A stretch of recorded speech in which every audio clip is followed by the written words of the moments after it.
Donc Julie Le Goïc, bonsoir. Bonsoir.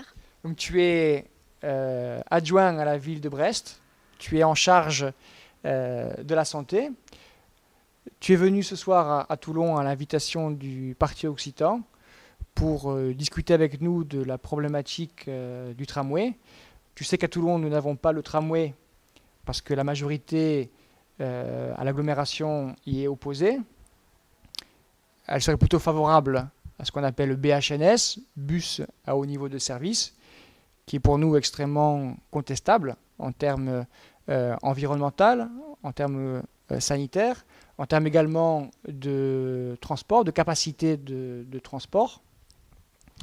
Mais ce soir, on t'a invité plus spécifiquement pour parler de la façon dont le projet du tramway a été mené par la majorité écolo, régionaliste et socialiste et communiste de la ville de Brest, et comment le projet a été créateur d'emplois et de dynamique sociale.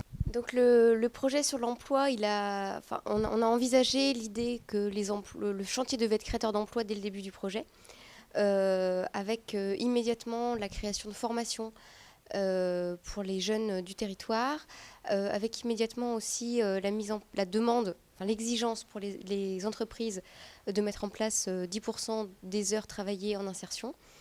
On a permis, grâce à un système d'allotissement aux entreprises locales, de répondre aux appels d'offres sur le chantier. Donc ce n'est pas un gros du BTP qui a répondu, mais plusieurs entreprises qui ont pu répondre. 90% des entreprises qui ont travaillé là étaient locales et ont pu ainsi préserver des emplois en période de crise.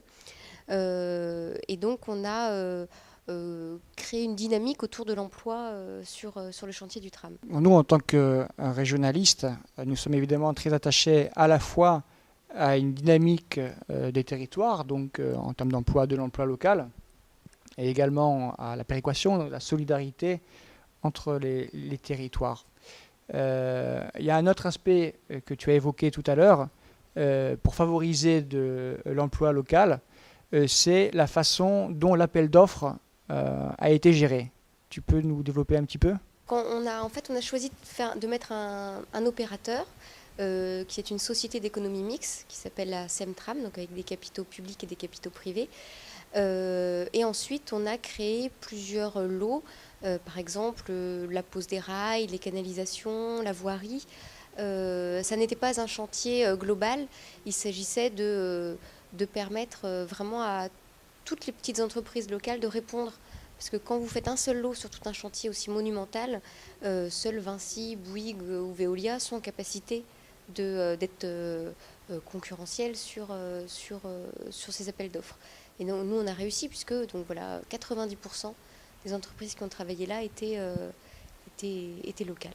Voilà, ce qui est là une grosse différence avec la façon de gérer l'argent public par la majorité UMP de la mairie et de l'agglomération, qui, à chaque gros travaux publics, ne font appel qu'à des sociétés internationales cotées au CAC 40, parce que l'appel d'offres se compose à chaque fois de lots uniques. Donc l'exemple le plus criant à Toulon, c'est la façon dont le nouvel hôpital d'agglomération a été géré. Lot unique, réponse unique.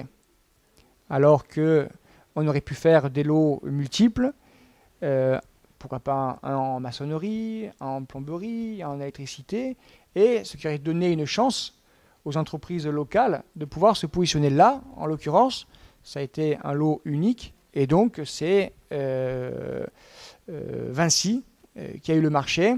Et les conséquences de cette attitude politique, c'est que le chantier n'a pas ou peu été créateur d'emploi local, et il n'a pas été non plus créateur d'insertion, ou là aussi très peu. On annonce les chiffres de 5%. En tout cas, ce qui est certain, c'est qu'il y a beaucoup de jeunes des quartiers populaires de Toulon qui avaient postulé, mais très peu, pour ne pas dire aucun, ont été retenus. Maintenant, à Toulon, Nous allons être dotés d'un TCSP, un transport en commun en site propre. Mais ce n'est donc pas le tramway qui a été retenu, mais le BHNS, le bus à haut niveau de service. Quand, à Brest, vous avez réfléchi sur la question des transports, évidemment, s'est posé sur la table la question de quel transport public, et vous n'avez pas retenu le BHNS. Pourquoi ? Alors effectivement, la demande de Brest pour pouvoir répondre correctement aux besoins de la population en matière de transport, c'était de pouvoir faire circuler 2200 voyageurs par heure en heure de pointe et de passer sur un axe contraint Siem-Jaurès. Donc un petit peu comme Toulon qui a une géographie contrainte, nous avions également des contraintes géographiques. Le tram-fer nous permettait de faire circuler ces 2200 voyageurs par heure sans problème. Par contre, le BHNS, pour une même fréquence, ne nous permettait pas de répondre correctement à la demande en nombre de voyageurs. Et on s'est rendu compte que si on voulait faire circuler autant de monde avec un BHNS qu'avec un tram, il nous faudrait un trafic très très dense d'un bus toutes les minutes 30, ce qui, sur un axe contraint,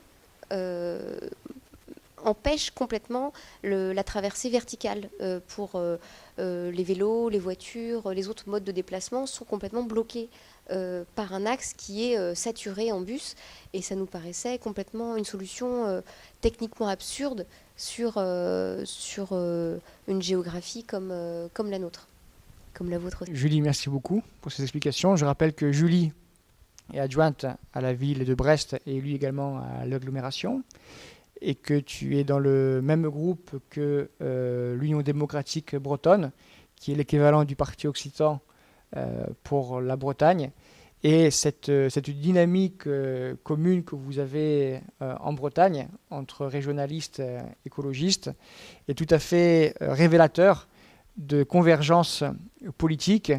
Et on voit bien, en tout cas à travers l'exemple du tramway, l'efficacité de ce type de rassemblement. Et puis je tiens à dire en conclusion aussi que si nous avons invité ce soir à Toulon une élue de la ville de Brest, c'est que ce sont deux villes, Brest et Toulon, qui ont un grand nombre de similitudes en termes d'habitants, nombre d'habitants. Je parle intramuros, Brest et Toulon, c'est à peu près 150 000 habitants. Ce sont des villes qui ont grosso modo les mêmes contraintes géographiques. Au sud, la mer. Nous, au nord, nous avons des collines, mais chez vous, ce sont des terres agricoles qui sont extrêmement actives, avec une agriculture très, très, très dynamique, peut-être même un peu trop. Et puis, nous partageons les mêmes caractéristiques sociales de la population. Brest et Toulon sont des villes avec une forte présence militaire. Et je crois sincèrement qu'au-delà de toutes ces similitudes géographiques, nous avons intérêt à tisser des liens très forts entre écolo-régionalistes toulonnais et brestois, parce que nous avons des populations, donc des citoyens, des électeurs, qui vont de Brest à Toulon. Et moi, j'aimerais que quand un Brestois vient s'installer à Toulon, il ne soit pas dépaysé, qu'il retrouve grosso modo les mêmes attitudes politiques, et inversement. En tout cas, Julie, merci beaucoup de nous avoir fait le plaisir de quitter ta Bretagne pour le soleil de Provence. Merci beaucoup.